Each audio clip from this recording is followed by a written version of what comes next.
Hello everyone, जय हिंद, नमस्कार, welcome you all to mission competition. आप सभी का स्वागत है। सबसे पहले आप सभी को राधे राधे, जय श्री राम। सो फ्रेंड्स, देखिए जनवरी 2025 अब ख़त्म होने को है। मतलब 2025 में भी एक साल सक्सेसफुली हमने निकाल दिया, या ऐसा बोलिए बर्बाद कर दिया, या आयोग और गवर्नमेंट ने मिल के कर दिया। पता नहीं इसको मैं कैसे डिफ़ाइन करूँ, मुझे समझ में नहीं आ रहा है। आप सब जान रहे हैं 2025 चुनावी वर्ष है, और जैसा कि आप सब ये जान रहे हैं और मैं भी बार बार ये बोलता आ रहा हूँ, इस चुनावी वर्ष में बहुत सारी बहालियाँ आने वाली हैं। हाँ, आएंगी, लेकिन जो लेट हो रहा है उसका क्या? देखिए, इसके पीछे लेट होने का वैलिड रीज़न भी रहा है, आप सब जान रहे होंगे। देखिए, लगभग देखिए नवंबर दिसंबर के आसपास में ऐसा बोला जा रहा था, है ना, कि दरोगा आ सकता है। मामला कहाँ फंस गया? पीएच रिजर्वेशन को लेके मामला फंस गया, जिसमें गवर्नमेंट ने बोला कि देखिए बिहार दरोगा के अंदर में जो फिजिकली हैंडीकैप्ड जितने अभ्यर्थी हैं उनके लिए, है ना, 4% रिजर्वेशन की बातें करी गई। ठीक, अब बात यहाँ पे ये हो रही है कि दरोगा यानी कि जो अपना जो दरोगा जो कमीशन है, माफ़ करिएगा, जो दरोगा जो पूरा डिपार्टमेंट है, ठीक है, पुलिस डिपार्टमेंट जो है, उसके अंदर ही दो गुट ऐसा बट गया। ठीक है, जो बोर्ड की मीटिंग हुई, मतलब एक गुट बोल रहा है नहीं होना चाहिए, दूसरा गुट बोल रहा है भाई नहीं होना चाहिए। इन्हीं सब चीज़ों को लेकर मामला फंसा हुआ है, और अब ओवरऑल मामला रिजॉल्व होने के कगार पे है, और बहुत जल्द इस संबंध में अब आपको नोटिस दिखेगा ऑफिशियल। ठीक है, ऑफिशियल आपको नोटिस दिखेगा, ठीक है, इस संबंध के अंदर में। अब जो बातें हैं, अभी 2025 में जो भर्ती आने वाली 2000 दरोगा की, टोटल 1806 पदों पे, यानी कि 1806 पदों पे ये भर्ती आने वाली है। इसमें जो एक इम्पॉर्टेंट सवाल उठ रहा है, क्या एज में कुछ चेंजेस होगा, मतलब होगा क्या, मतलब एज रिलैक्सेशन मिलेगा, ज़्यादा एज बढ़ाया गया है क्या, और क्या सिलेबस में कुछ चेंजेस है? क्योंकि देखिए ऐसा है कि स्पेशल दरोगा भी जो है, स्पेशल एसआई भी एक कैटेगरी ऐड हो गया है, और उसका भी बहाली आने वाला है, स्पेशल दरोगा का भी बहाली आने वाला है। ठीक है, और ये जो दरोगा का ओवरऑल जो सिलेबस है, ये 2017 में ही गजट आया था, जिसके तहत जो है ये पूरा डिज़ाइन किया गया है। आप देख सकते हैं ये 2017 का गजट है, और इसके द्वारा ही ये प्रॉपर डिज़ाइन किया गया हुआ है। ठीक है, सिलेबस इसी के अनुसार जब यहाँ आप नीचे बढ़िएगा, क्या सिलेक्शन प्रोसेस होने वाला है, इस गजट में सब कुछ बताया गया है। ठीक है, यहाँ पे देखिएगा, इसमें क्लियरली मेंशन किया गया है गजट के अंदर में कि पुरुष अभ्यर्थियों की जो ऊंचाई एवं सीना कम से कम और न्यूनतम यहाँ पे बोला गया है। यहाँ पे देखिए जनरल कैटेगरी के लिए 165 सेंटीमीटर यहाँ बोला गया है ना, और यानी ये हाइट बोला गया, लंबाई, और सीना यहाँ पे बिना फुला 81 सेंटीमीटर और फुला के 86 सेंटीमीटर, ये क्राइटेरिया रखा गया। और फीमेल के लिए भी जो है क्राइटेरिया सेम वैसे ही रखा गया है, जब यहाँ हम नीचे स्क्रॉल डाउन करेंगे। अब यहाँ पे बात आता है क्या सिलेबस, क्या इसमें चेंज हुआ है क्या? तो मैं अभी आपको एक चीज़ क्लियरली यहाँ मेंशन कर दूँ। देखिए, सिलेबस बिल्कुल भी चेंज नहीं हुआ है, क्योंकि बहुत से छात्रों के द्वारा ये बार बार ये उठ रहा है सवाल कि सिलेबस में चेंजेस हुआ है। बहुत लोग ऐसे ही बोल रहे हैं। देखिए, मैं आपको फिर से बोलूँगा, मुझे बहुत से मैसेजेस आ रहे हैं। देखिए, ये वीडियो बनाने का मकसद यही था कि मैं आपको एक बात बता दूं। देखिए, ऑफिशियल नोटिस जब तक नहीं आ जाए, आप किसी भी, मान लो यूट्यूब पे कोई भी बोल रहा है, उनका सुन के कृपया करके हमें मैसेज करके, है ना, एक तरीके से बार बार मैसेज करना, एक क्वेश्चन बहुत लोग पूछ रहे हैं, तो मैंने सोचा इसके ऊपर सामूहिक जवाब ही दे दूँ, मैं एक वीडियो ही बना दूँ। ठीक है, तो सिलेबस में कोई चेंजेस नहीं है। मोस्ट इंपॉर्टेंट एज की बात करते हैं, क्योंकि एज को लेके भी बहुत लोगों का कंसर्न है।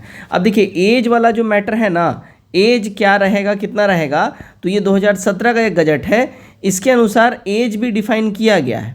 ठीक है, एज भी इसमें डिफाइन किया गया है। 1 मिनट, तो देखिएगा, इसमें एज का जो क्राइटेरिया रहता है वो 21 ईयर्स रहता है, मिनिमम की मैं बात कर रहा हूँ, और मैक्सिमम 37 ईयर्स रहता है। ये जनरल कैटेगरी की बात हो रही है।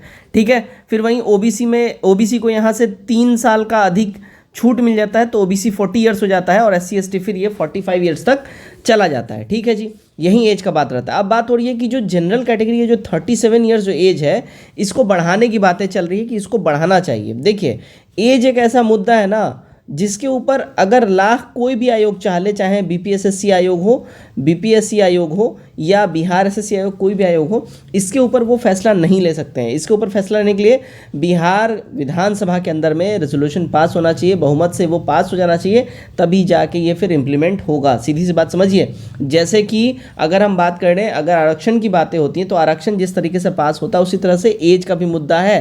तो एज जो है वहाँ से पास होने के बाद ही होने वाला है, लेकिन अभी तक इसके ऊपर कोई संज्ञान लिया नहीं गया। अब बात करते हैं, देखिए कब हो सकता है ये नोटिफिकेशन कब आ सकता है। देखिए पीएच रिजर्वेशन वाला जो मामला है ये मोटा मोटी अब रिजॉल्व हो चुका है, ठीक है, ये अब रिजॉल्व हो चुका है।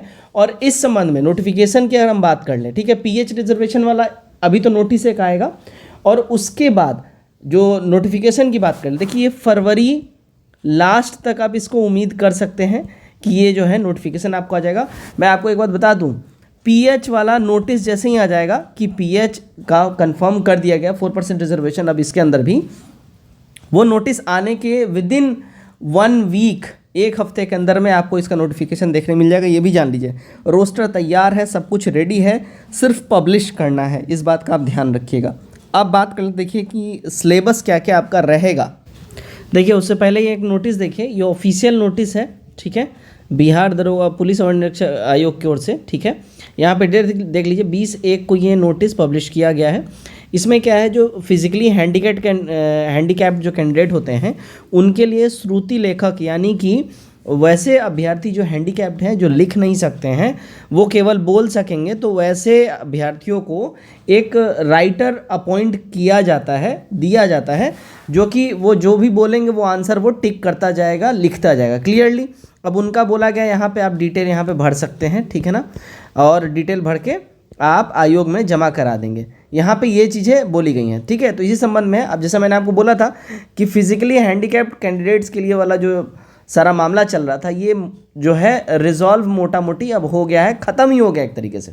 बहुत जल्द अब इसके ऊपर जो है आपको नोटिफिकेशन दिख जाएगा, ठीक है। 1806 पदों का बहुत जल्द इसके ऊपर नोटिफिकेशन आप दरोगा 2025 का दिख जाएगा। अब सिलेबस की बात करते हैं। सबसे पहले हम लोग बात कर लेते हैं, देखिए जनरल साइंस का, ठीक है।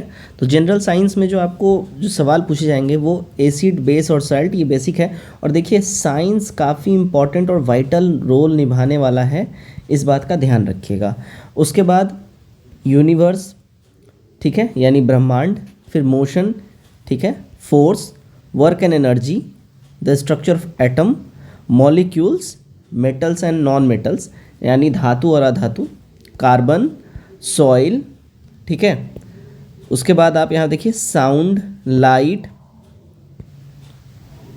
ठीक है, देखिए यहाँ पे साउंड हो गया, light, natural phenomena, natural resources, electric current and circuits, magnetic and magnetism, environmental concerns, pollution, change of matter, ठीक है। ये सारा मैं आपको साइंस का मैटर बता रहा हूँ, ठीक है। इसको नोट डाउन कर लीजिए, स्क्रीनशॉट ले लीजिए। अब इंडियन ज्योग्राफी की बात करते हैं। देखिएगा इंडियन ज्योग्राफी में आपसे क्या क्या पूछा जाएगा। तो इंडियन ज्योग्राफी के अंदर में आपसे social study, planet earth in the solar system, यानी कि हमारे सौर मंडल के अंदर में हमारा अर्थ का क्या पोजीशन है और वो मतलब वहाँ पे कैसे स्टैंड करता है और क्या उसके आसपास के जो प्लैनेट्स हैं उनका क्या वैल्यू है, ये सब यहाँ पे इसमें पढ़ना है आपको। Human environment, natural resources, human resources, agriculture, globe यानी कि ब्रह्मांड, माफ़ करिएगा पूरा दुनिया, ग्लोब यानी दुनिया हो गया, ठीक है। Political map of India, air and water. ये आपका इंडियन ज्योग्राफी से आपको इतने टॉपिक्स कंप्लीट करने हैं, ठीक है। अब हिस्ट्री की बात करते हैं, जहाँ से सारे सवाल ज़्यादा से ज़्यादा बनते हैं। देखिएगा मोस्ट इम्पॉर्टेंट आपको रिवॉल्ट ऑफ 1857 और 58 ये कर लेना है। वुमेन एंड रिफॉर्म, ठीक है, यानी जो हिस्ट्री की मैं बात कर रहा हूँ। नेशनलिस्ट मूवमेंट, ठीक है, बेसिकली गांधीयन ईरा अगर आपने कंप्लीट कर लिया ना, गांधीयन ईरा, गांधी जी का जब आगमन होता है उसके बाद से ही सारी चीज़ें हैं, आपको ये सारा उसमें कवर हो जाएगा। इंडिया आफ्टर इंडिपेंडेंस, ठीक है, आज़ादी के बाद से जो है भारत की क्या स्थिति है। New Kings and kingdoms, culture and science, sultan and Delhi, ठीक है, दिल्ली सल्तनत बेसिकली आपको कर लेना है, ठीक है। सोशल चेंज, रिलीजियस कल्चर, ठीक है, सोशल चेंज, रिलीजियस कल्चर, हाँ, रीजनल कल्चर, ठीक है, माफ करिए, रीजनल कल्चर, रिलीजियस मैंने बोल दिया, establishment of company power, rural life and society, colonialism and tribal societies, architecture, first empire, ठीक है, creation of an empire, contacts with distant land. तो ये सारी चीज़ें जो है आपको बेसिकली कंप्लीट करके रख लेनी है। सो मोटा मोटी देखा जाए, देखिए सिलेबस वही है, सिलेबस में कोई भी चेंजेस अभी हुई नहीं है, क्योंकि कुछ ऑफिशियल डाटा और अपडेट है नहीं, तो किसी के भी बोलने पर आप लोग मत आइए और बार बार ये बच्चों वाला सवाल मत पूछिए कि क्या चेंज हो गया, क्या चेंज हो गया, क्या नहीं चेंज बिल्कुल नहीं है, वहीं सिलेबस है। आप लोग बस अपने पढ़ाई पे ध्यान दीजिए। बहुत जल्द 1806 का अब नोटिफिकेशन आपको देखने मिल जाएगा, क्योंकि पीएच वाला मामला मोटा मोटी रिजॉल्व हो चुका है, ठीक है। चलिए, आई होप इस वीडियो के माध्यम से आपको जो आपकी जानकारी चाहिए थी मिल गई होगी।